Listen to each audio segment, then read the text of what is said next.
Good morning, everybody. It is Father's Day 2020, and I just wanted to bring a little update here on the generator Proforce Powermate that I've been working on for the last couple days.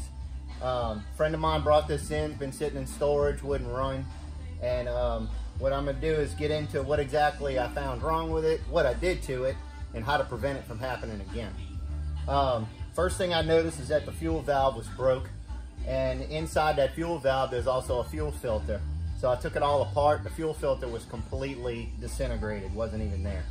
I was able to pull the whole carburetor off. I cleaned it the best I could, but looking on the inside of the carburetor, I could easily tell that what it uses is ethanol fuel. And I can tell you now, if you're using ethanol fuel in any small engine, you're messing with the devil there.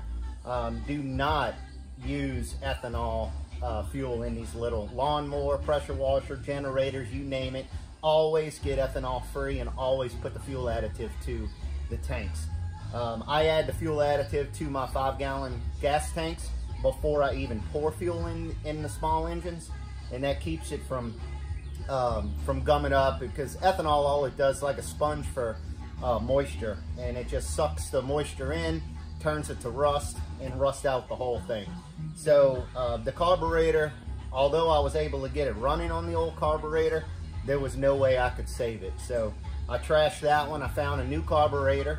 It's about, I don't know, maybe $35 for the carburetor. I got a new fuel valve with a fuel filter on it for like another $15, and all online. And just, you know, yesterday when I got it running, I wanted to make sure that the generator itself was putting out, because just because you have a engine running on these generators doesn't necessarily mean that you're going to get voltage out of the generator pack on this side. All right, so you know, I always talk about maintenance on these little things, and if you have a generator sitting at home and you're not taking it out at least once a month and running the engine, but not only running the engine, also plugging in, I use an electric heater because they draw a lot of amperage. I'll plug in the electric heater and I let it run while I'm working in the yard, let it run for 4 or 5 hours, and then drain all the fuel out of the carburetor, shut the fuel off, just let it die on its own, and that'll make sure that the carburetor's dry for storage. And then another 30 days, do that process again. If you do that, your generator will last forever, any kind of small engine. But the more they sit, and the more you don't do anything, and the more they sit in a storage, it's just, they're going to waste. So when you need them, they're not going to be ready.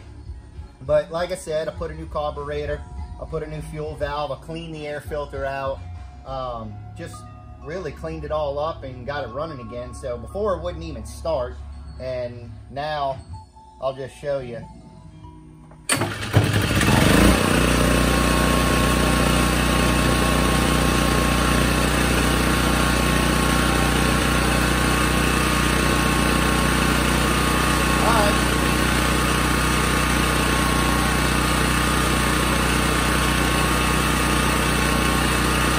Go ahead and shut it off.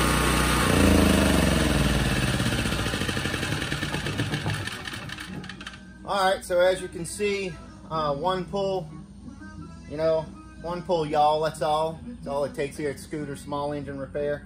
And just wanted to give you a little update on this little generator. It's good to go. I got the oil changed in it too, so I don't know when the last time that was done, but it's ready to go, and I'll call a customer. And if you have any of these little generators laying around, there's a lot of easy fixes to it. I just like messing around with them.